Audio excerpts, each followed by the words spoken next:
Taylor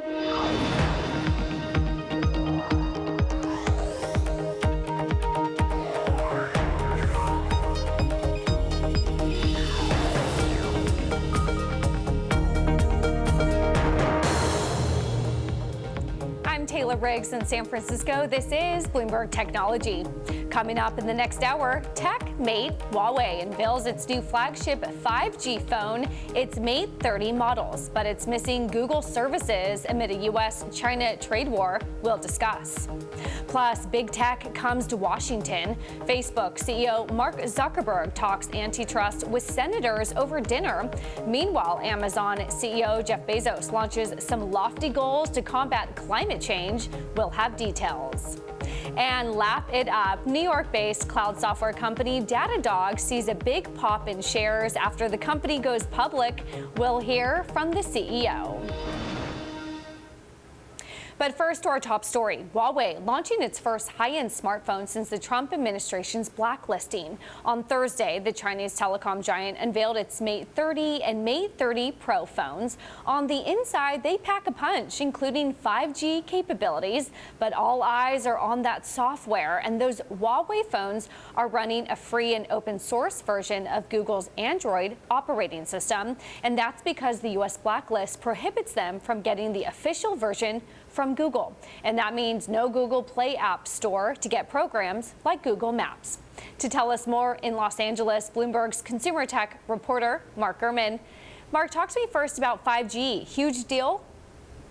Yeah, thank you for having me. 5G is going to be a massive deal at the end of next year in the US, around the time that the next iPhone is going to have it. But right now, you're seeing more and more 5G networks coming online, a little bit in the US, but mostly in Europe and China. Huawei, obviously a Chinese brand. They're doing the right thing, having 5G out of the gate this year. And given how strong China is in 5G right now and how important the iPhone is to China and how important China is to Apple's overall business, I'm a little surprised this year's model didn't have 5G as well. So, Huawei should get some credit for having a 5G model ready this month. How much of a tailwind is 5G to overcome the headwind of not having that Android software? Yeah, that's a very good question. I mean, the issue with Google not being able to provide Huawei with Android, it's really an insurmountable hurdle, in my opinion, right? So much of using a device is the ecosystem of applications.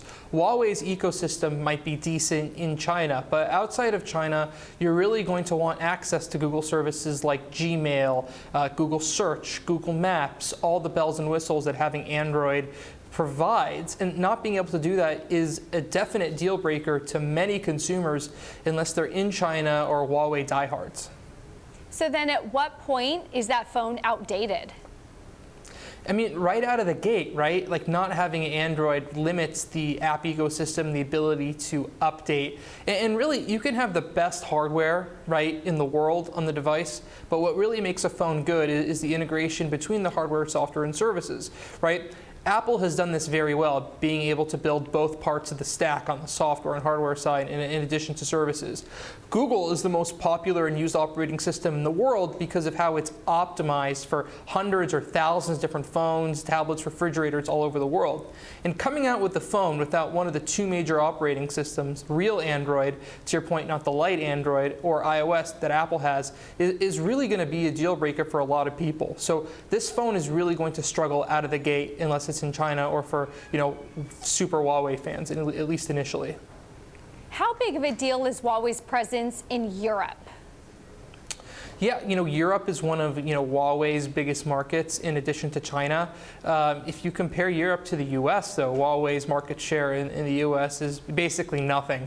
That's because you can't buy them in any major retailers. Lots of carriers are not carrying it at this point. Best Buy doesn't sell it. So Europe is where it's at in addition to China for Huawei. I was posing this question to some analysts over the past few weeks as we confront rising nationalism, populism, and pro-Apple products here in the U.S. I was wondering over in China when they would start to get a pro-nationalistic sense about Huawei over there. Is that starting to happen where the Chinese consumer is favoring Huawei over Apple? Yeah, there was a lot of fear over the past previous iPhone launch cycle. So at the end of last year, at the height of this tariff conversation occurring with the Trump administration between the US and China, where there was a fear that nationalism was driving away sales of the iPhone. So if you remember, there was that big iPhone sales slowdown, particularly in China, at the end of 2018, beginning of 2019, with the XS, XS Max, and XR. And one of the fears that people were raising, that people are not buying iPhones because they're buying Huawei, Oppo, Vivo, Xiaomi phones instead, because they wanted to spite the US and Apple being a US company. Though I don't see that as something that's ongoing currently. Smart on all things hardware and software, Bloomberg's Mark Gurman, thank you for joining me. And Facebook CEO Mark Zuckerberg visited Washington, D.C. on Thursday. On the agenda was meeting with regulators about how to police the internet. But on Wednesday, he had dinner with a group of senators, including Virginia Senator Mark Warner. He spoke to Bloomberg's Kevin Cirilli about what went down at that dinner table. I think Mr. Zuckerberg acknowledged that self-regulation is not going to cut it, that the federal government needs to act, that there needs to be rules of the road. Those rules need to include more transparency, more protection for privacy, the ability for Americans to know whether they're talking to a human being versus a bot, and that we have to move around election security issues. And on a lot of these issues, I felt there was not full meeting of the minds. We didn't go through legislation, but I think he realizes that the status quo and the kind of days of the wild, wild west are over. In terms of antitrust investigations and whether or not Facebook is too big, did that topic come up, and where does that stand in the Senate? We know that there's investigations in the House. Well, a number of the Judiciary Committee members were there. I'm not going to get into what specific questions they asked. I think there was more conversation about things like election security, like identity validation, so that we could cut back on some of the hate speech, the manipulation that oftentimes has been used by foreign spy services, basically trying to represent themselves as Americans. But the specific comments on an issue like that, I'm going to let the members who may have raised those issues. In terms of the timeline of when some type of regulation will happen with big tech, what is the timeline on that? Well, my sense is it should be sooner than later. I mean, there is, I think, a lot of work that's been done on privacy. I think there's a series of bills that I've got around transparency that are all bipartisan. I would hope we could get to these to the floor. I think almost all of this legislation will get 70, 75 votes. So, one of the concerns has been that the White House has been reluctant, it seems, to have anything, particularly around election security, because it somehow makes them feel like 2016 might not have been valid. I'm not looking to relitigate 2016. I'm looking to make sure that our system is safe in 2020. That was Senator Mark Warner speaking to Bloomberg's Kevin Cirilli.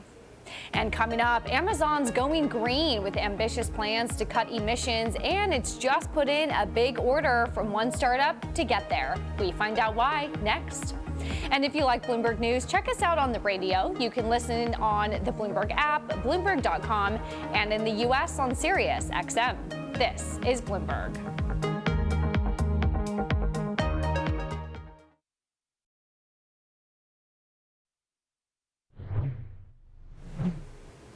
Google has made the biggest ever purchase of renewable energy by a single company in a sweeping series of deals. Google has sealed 18 different deals to buy 1.6 gigawatts from wind and solar farms across 3 continents. The announcement came Thursday in a blog post by CEO Sundar Pichai. Google says it can now produce more power through clean sources than the entire nation of Uruguay. And the announcement comes on the same day that Amazon CEO Jeff Bezos pledged to make his company net carbon neutral by 2040 and meet the goals of the Paris Climate Pact 10 years early. In a press conference in Washington, D.C. Thursday, Bezos also acknowledged global criticisms of Amazon's approach to climate. As part of their new strategy, Amazon also confirmed a deal with EV maker Rivian for 100,000 electric vans to electrify Amazon's delivery fleets. Joining me to discuss from New York, it's Bloomberg Technology Senior Executive Editor Brad Stone. Thank you for sprinting back from D.C. from that Bezos press conference to join me. So I first have to ask, big renewable energy goals, how do they plan to get there? Right, Taylor, and we should say, it's a day before 1,500 Amazon employees were about to walk out of their jobs for a few hours to protest what they viewed as Amazon's climate inaction. So a strategically timed press conference by Jeff Bezos in D.C. at the National Press Club. They announced a few things, the formation of a new organization called the Climate Pledge. They, as you said, they want to get to the Paris Climate Agreement 10 years early. They're going to buy 100,000 electric vehicles, electric vans that'll be trolling through our neighborhoods, delivering packages. And how are they going to do it? They're going to invest in it. They're making a bet here. It's not something we've seen Amazon do, but Bezos said today that this is a priority for the company. Brad, you mentioned some of the criticism around Amazon. We have a clip from Jeff Bezos addressing that criticism. Take a listen. Be leaders and role models. We've been in the middle of the herd on this issue, and we want to move to the forefront. We want to be leaders. We want to say, look, if a company of Amazon's complexity, scale, scope, physical infrastructure, delivering 10 billion items can do this, so can you. Brad, what are people upset about? Well, I think in the past, Amazon has experimented a little bit with alternative packaging. They've moved to renewable energy in their fulfillment centers and their data centers, but they haven't made the specific commitments of, say, an Apple or a Google. I think that's been the past complaint, but look, I think Bezos today put a stake in the ground. He promised dramatic action. He really conceded the severity of the challenges that are facing the planet, and he said Amazon wants to be a leader. So, yeah, I think there has been, among activists and employees, a sense the company was not doing enough, but I think today was a significant turning point. Brad, you mentioned that packaging, and it's interesting. You go on Amazon and you order 10 different items, and they actually come in 10 different boxes. A lot of the times they aren't grouped together. Do we not get any specifics about types of packaging or the way in which they package? No, you're right about that, Taylor. And they've always tried to consolidate orders in a single box, and it's difficult. Those products could be coming from different fulfillment centers or sortation centers. They've tried things over the years. I remember an experiment 10 years ago called Amazon Tote, where you would get something in a reusable bag, and it's just been difficult and expensive. What they said today was that their move to Prime next day delivery is actually going to be good for the environment, that they're moving fulfillment centers a little bit closer into communities, and that will bypass air travel for products. So I think it's really, as Amazon scales, as products become closer to customers and neighborhoods, they'll do a better job of putting things, hopefully, in single boxes. Well, and 100,000 orders for electric vehicles from the startup that it backed, Rivian. What does that deal represent? Yeah, Rivian's an interesting story. It's a 10-year-old company. It's in Portsmouth, Michigan. Amazon led a $700 million investment round in the company in February.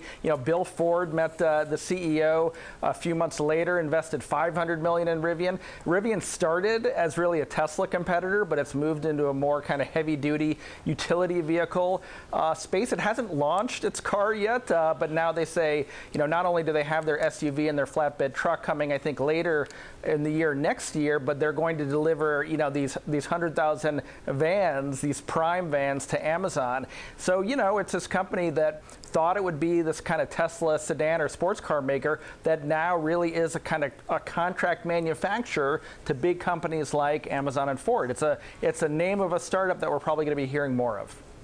From tech to electric vehicles, it is Bloomberg Technology's senior executive editor, Brad Stone. And coming up, Datadog makes its big public debut. We'll hear why the CEO thinks they're successful and what he would say to WeWork about going public. That's next. This is Bloomberg.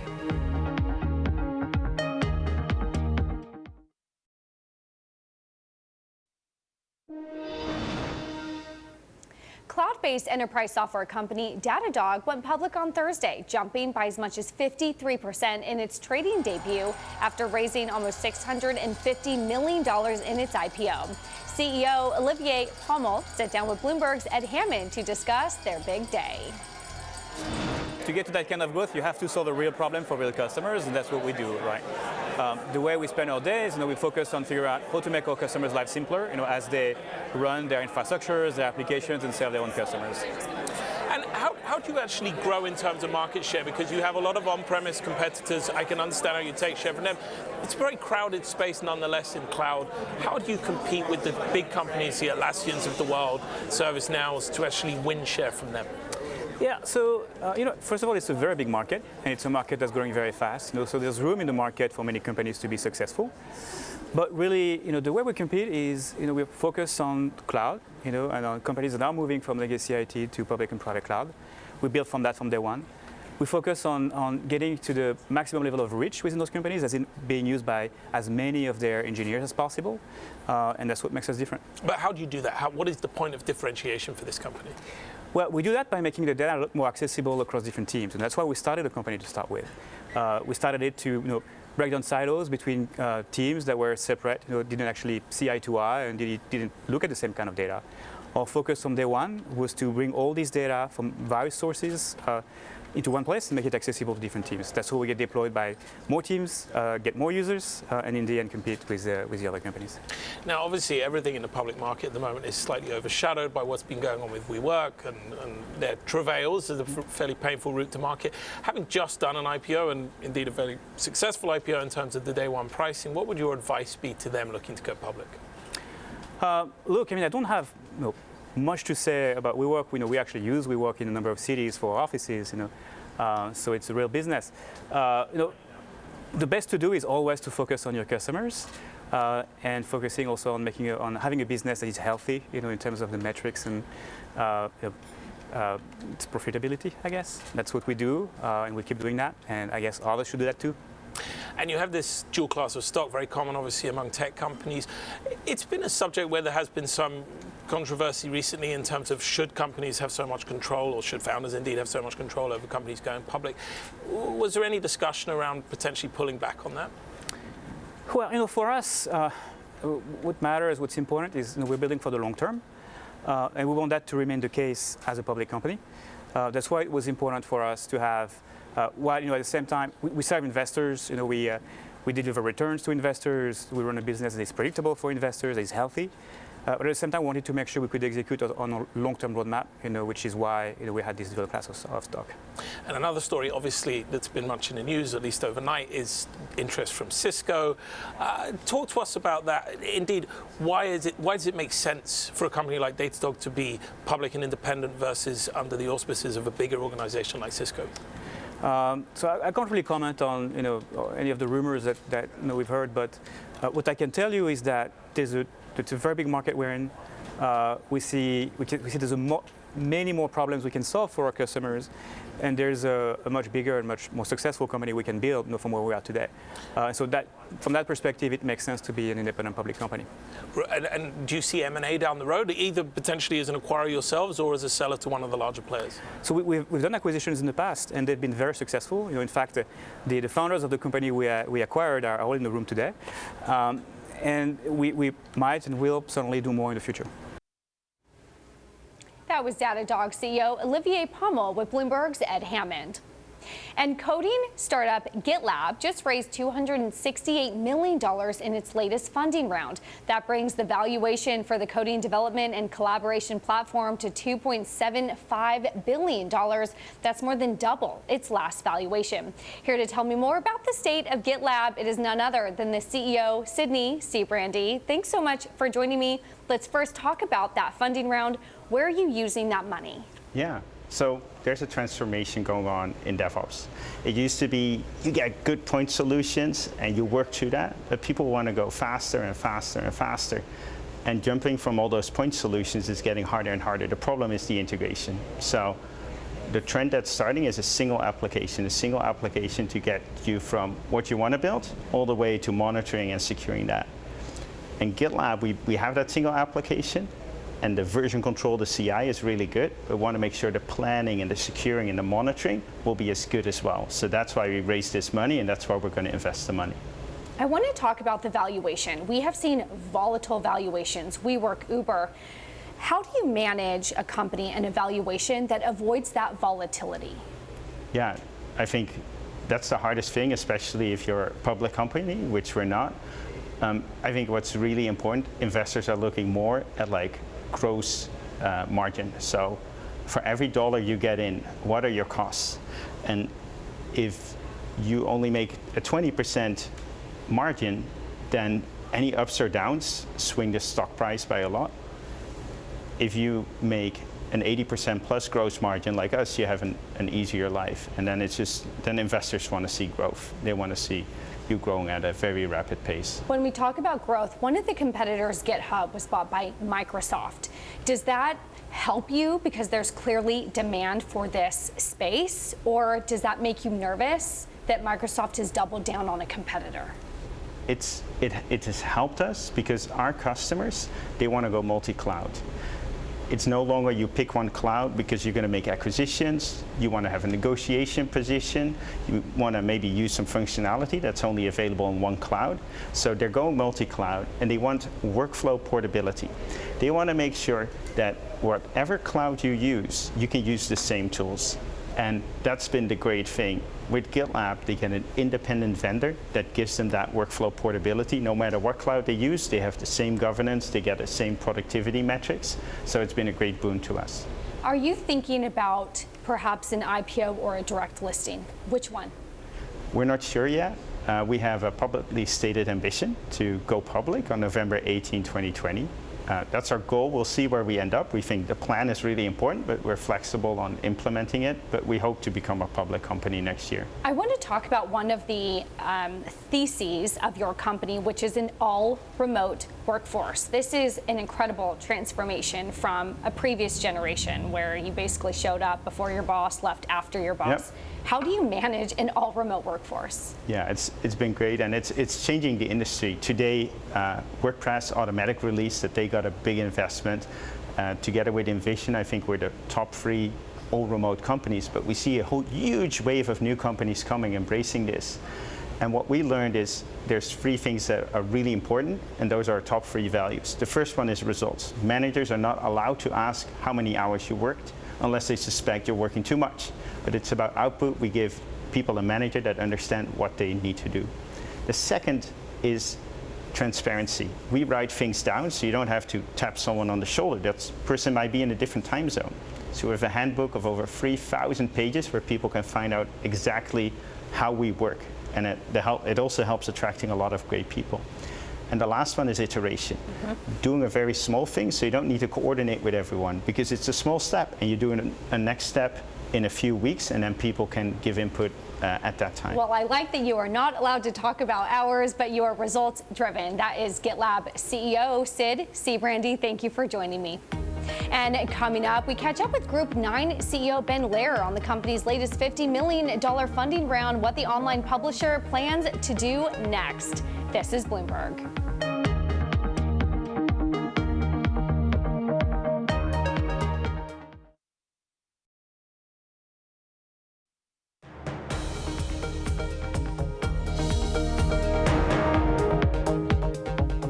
This is Bloomberg Technology. I'm Taylor Riggs in San Francisco. Ever wonder what young Americans are watching on Facebook? It could be something published by The Dodo, Now This, Thrillist, or Seeker.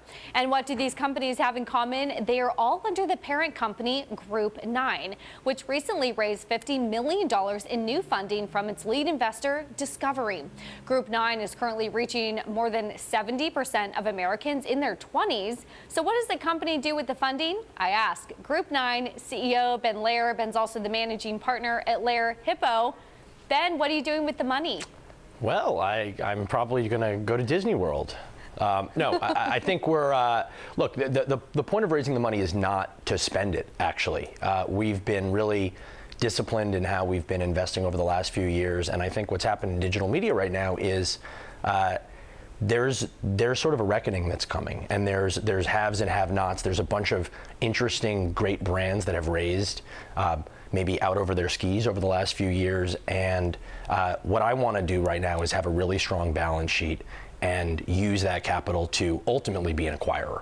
And so, we've got 4 great brands living in the portfolio today, but we've invested a lot in this infrastructure and this platform. And so the idea is to go after some inorganic growth. Who is next on your list? Well, so, there's been a lot of sort of talk and rumors there. There's nothing imminent. That's not the, I think the idea right now is obviously sort of an awkward question because there's been so much talk about this, but realistically for us, you can imagine us going into categories that right now we're not in. I think we're not looking to pick up little drib-drab assets. We really want to find teams that are going to fit with us culturally. We want to invest in categories that we think have cultural tailwinds. And we're having some interesting conversations and have been for quite some time, frankly. You know, Ben, you mentioned disciplined balance sheet. Is there more focus than ever on private companies that may or may not be profitable, on margins, on that bottom line? Do you feel more scrutiny? Yeah, it's a great point. I think that's something that I also see on the investing side of my life.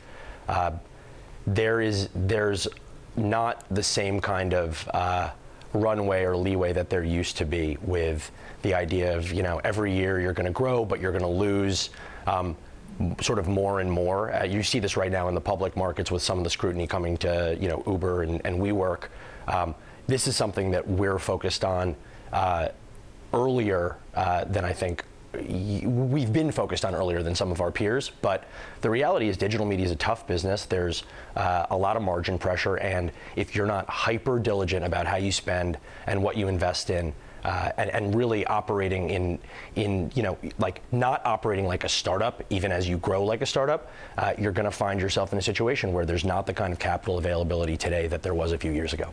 Mm-hmm. Fascinating comments. Another thing that you talk about is more than 70% of Americans in their 20s are watching content on your platform. What sites can we attribute that to? Well, so our philosophy is to be sort of democratic in how we distribute content. So we focus on creating content for the places that people live. So Facebook, Instagram, Snapchat, YouTube, Twitter.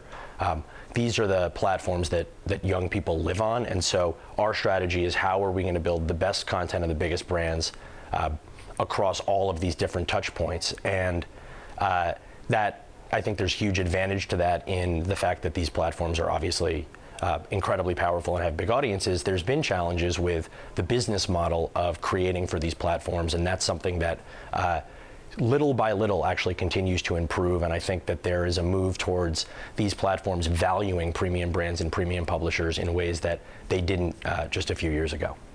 Well, another one of your key brands is Now This, which you talk a lot about news. It's hard this day and age with news and social media. How do you combat misinformation and get ahead of that? Yeah, so look, our responsibility at Now This as a news organization is obviously to make sure that the content we're creating is truthful and accurate.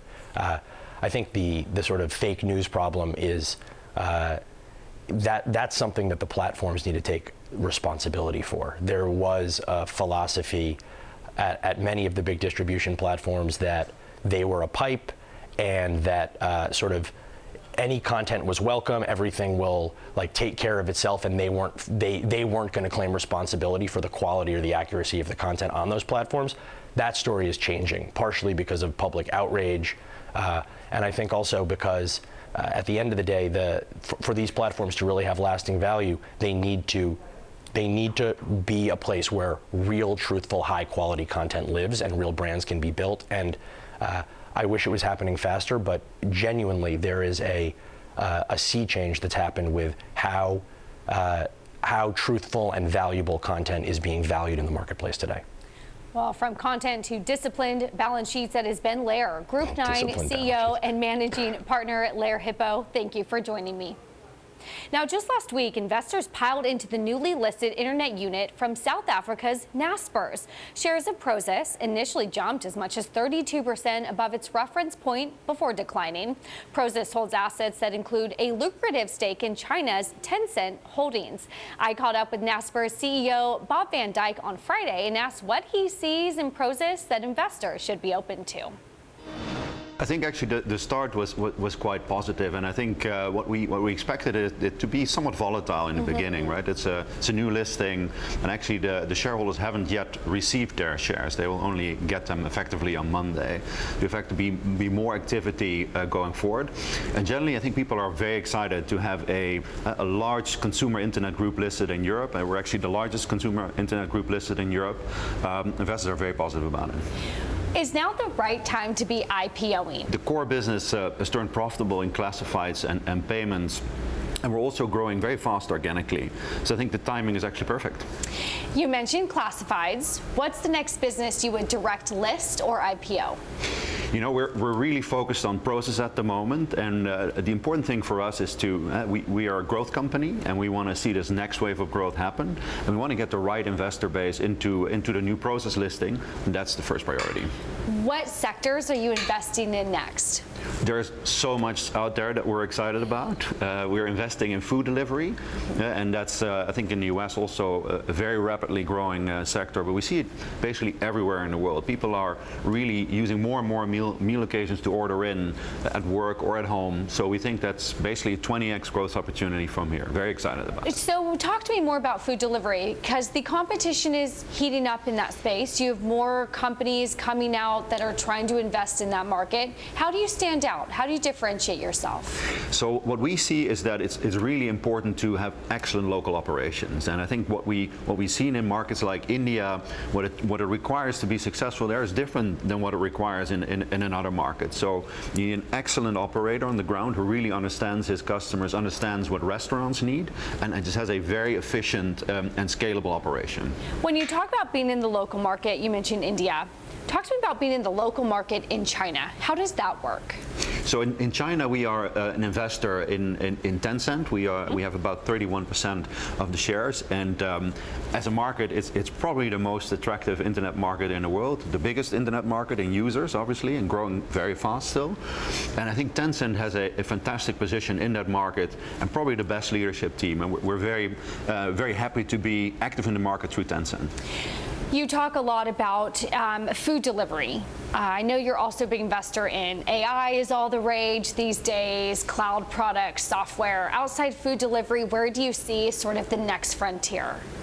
So I would definitely say if you look at technology that is really going to make a massive difference in our lives, I would say machine learning is probably the one that stands out. And I think it's going to be as transformational, or maybe even more so than mobile phones have been over time, because it's really changing how people interact with the internet.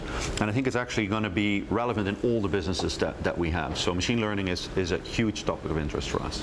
A big thing in the market recently has been finding that path to profitability. As you look at companies and individual markets that you do or don't like, or looking at different sectors that you want to be involved in, how important is it to be able to see that roadmap to a path to profitability? No, it's an excellent question. And the way we think about it is that if you understand the business model well, and you're comfortable that you really grasp the details of it, we're fine investing and having losses for a number of years. So we did that in classifieds, and now it turned profitable. So as long as you know the model well that you're investing in, you'll be comfortable with a number of years of losses. But in the end, obviously, it needs to make money. We've talked a lot about India and China. What we have not talked about is the U.S. Why do you continue to focus on investments in emerging markets? And would you ever consider big investments in the U.S.? Yeah, it's actually a good thing that we speak about that, because we are a growth company, but not necessarily just a growth market company. We've actually invested quite a bit in the U.S. in the last few years in a company called Letgo, which is basically trying to let people sell things they don't need anymore on a mobile phone. So tell me more about that. It's actually founded by a founder that's close to our hearts. His name is Alec Oxenford. He also founded our core classifieds business OLX, and now he founded this company. And I think what it does really well is make something that you don't need anymore, make it as easy to sell it as throwing it away. So it makes it super simple. I finally just want to end on a broader question here about being in the midst of the U.S.-China trade war. You know, you've been focused on China. Has the tariffs or the trade war impacted any of the relationships between the U.S. and China? So if you look at the investment we have in China, in Tencent, I think Tencent is mainly operating domestically. It's a very strong Chinese franchise, and has game franchise in different markets. And I would say the operations of the business have not been so much impacted, but I think it obviously has impacted investor sentiment. And I think that has had an impact on their share price and ours as well. Are you purposely focusing on companies that are locally operated with China, that don't have that international exposure that are subject to the trade headlines between the U.S.? So one of the things that we do is we take a long-term perspective on the world, and I think it's served us well over time. So when we do an investment, we typically take a 10-year horizon. So we wouldn't really worry about what happens today and in the here and now, but really look ahead. That was Naspers CEO Bob Van Dijk. And coming up, waiting for the new year, that's when Airbnb plans to IPO, but one city could be a roadblock to the public markets. We discuss next. This is Bloomberg.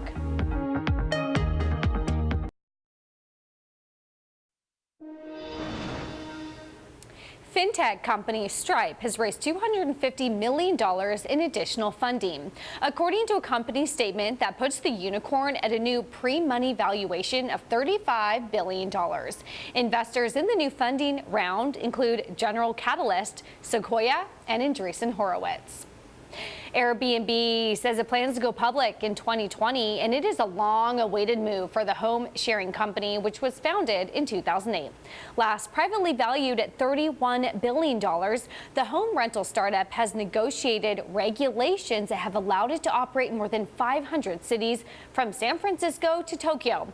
But it is hitting a wall when it comes to New York, and the Empire State could be what stands in the way between Airbnb and the public markets. To discuss, I'm joined by Bloomberg's Olivia Carville, who wrote this piece in the newest edition of Bloomberg Business Week. So, Olivia, pre-2020, now maybe in 2020, why the change?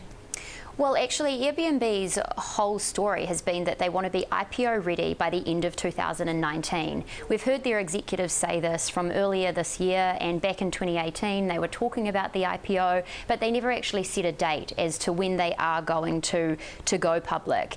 And today we got an announcement from the company saying for the first time that 2020 is going to be the year that Airbnb does file its IPO. And I think that it's the first time we've actually heard from Airbnb that they do intend to launch in 2020. Earlier, we'd just heard that the company wanted to be ready to go public by 2019. So this is a story we've heard from Airbnb for a while now, but they made it official today. Well, and Olivia, the big thing that stands in the way is that relationship with New York, which is so tenuous. What's going on with the fight in New York? Airbnb and New York have been locked in this battle for more than a decade now. The interesting thing that I found while reporting this story is the fight has actually been really ugly at times. I heard of bullying and threatening tactics, private investigators being hired by the city to conduct sting operations. Airbnb has hired oppositional researchers to dig into the background of its major opponents here. There have been a lot of frustration from both the city's side, which feels like Airbnb is impacting on its housing, and also Airbnb's side, which say, hey, New York, like we want to allow New Yorkers to rent out their homes legally and make some extra cash. The fight really boils down to an amendment to the 2010 multiple dwelling law in New York, which states that if you live in a building with 3 or more apartments, you cannot legally rent out your apartment for anything less than 30 days. And that really hits Airbnb's, places of, well, certainly their biggest value in the city. So for example, myself, I wouldn't be able to Airbnb out my apartment for 2 weeks if I went on vacation. And what this fight stems down to is the city wants Airbnb to play by its rules, and Airbnb wants the city to change its rules. So they've really been arguing about that for a long time now.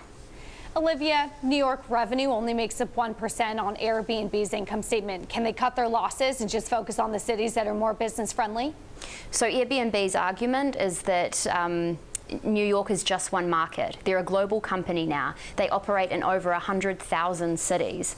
So as you said, New York is only 1% of their revenue, and New York used to be a really important market to Airbnb, and it's not anymore. So from the company's standpoint, at least, they can still go public without the city. They don't need to regulate in New York beforehand. But from the city's perspective, they're going to keep pushing back and do all they can to make it as hard as possible for Airbnb.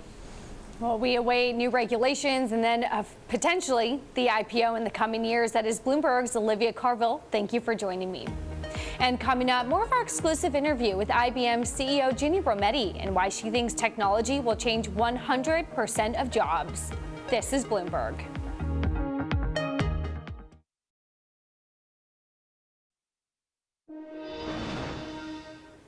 With the rise of tech, there's been an ever-present worry about the impact on jobs. Will machines do in the future what humans do now? It's a concern that IBM CEO Ginni Rometty thinks a lot about, especially with the workforce of several 100,000 people. Bloomberg's Caroline Hyde asked Rometty how IBM approaches the human capital element of disruption. There's no doubt we're in a digital era. And there is no doubt in my mind that this technology will change 100% of jobs. Now, I said change. 100%. Because there's a lot of people that want to talk about this job will go away, that job will go away.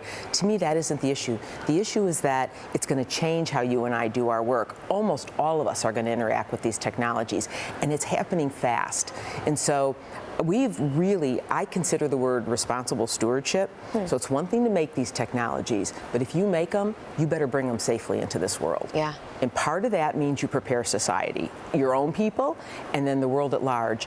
And when I say that, the part I worry the most about is this can't be a world, where it all goes to the few people, where the benefits do, and that you have to have a college degree or a PhD. Now, I have an entire workforce of that, but that can't be the world. And this is, to me, why you start to have and have-nots, and this is what's led to a lot of unrest in the world, where people go, you know, my future is not better than the current. So I want to change. I don't like this anymore. So we are really focused on both that reason that society wants these technologies and sees goodness in them, and then the second thing's got to be that, hey, we have a workforce shortage. There's 2 million cyber people missing in the world that are needed. So this commitment on skills, both for my employees, but broader. So let me first do the broader and then come back. The broader has been about how do you make this an inclusive era? Yeah. Point blank inclusive. So that's apprenticeships. This is returnships for people who've left the workforce and are afraid to come back. But we've also started something called New Collar, and we're working with 500 companies around the world. Think of it as a 6-year high school. 4 years high school, 2-year community college. You get your high school and associate degree at the same time. And we've been at this 8 years now. 150,000 kids around the world, 16 countries coming through these schools, almost all first generation, never gone to university before, no one in their family has. And 15% of my hiring in the US last year were these young people. And this idea that they do great cloud work, cyber work, by the way, and many of them end up going back to school for their 4-year degrees in parallel. It's about this country where there's a will, there's a way. And so, but this is also solving a need I have. Yeah. And so we're making and taking a whole swath of society that otherwise might not have seen themselves in the digital era into it. Now I flip to my own employees.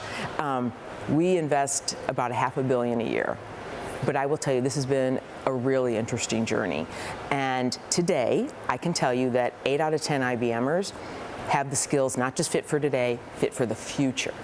And so this has been all about actually moving skills to the center of your people plan. And not all companies are like that. This is not just education. It really starts with telling people, first, be transparent. Is your skill going to be in demand in the future or not? Is it abundant or scarce? And if you know where you fit there, and then line up how you promote and reward people against that. So it kind of makes a natural thing that people want to move. And then, you know, the world is so consumable, you got to make career and education as easy as your Netflix. And in fact, our learning platform, it's learning on Netflix. I mean, it's not Netflix, but it looks like it. It knows who you are, your role. And we have got 50,000 people a day taking education in that way. And they're comfortable, they're not worried, particularly the older generation of people. Look, this is an interesting point you make, because now that we've been through this transformation now, it's been a good 6 years now. I can tell you with 100%, it is age irrelevant, that people are able to move to new skills independent of age. And the number one thing, it's changed the number one thing I hire for. The number one thing we hire for now is propensity to learn, because it does not matter about age. It is about, if you think of it now in tech, the half-life of a skill is less than 5 years.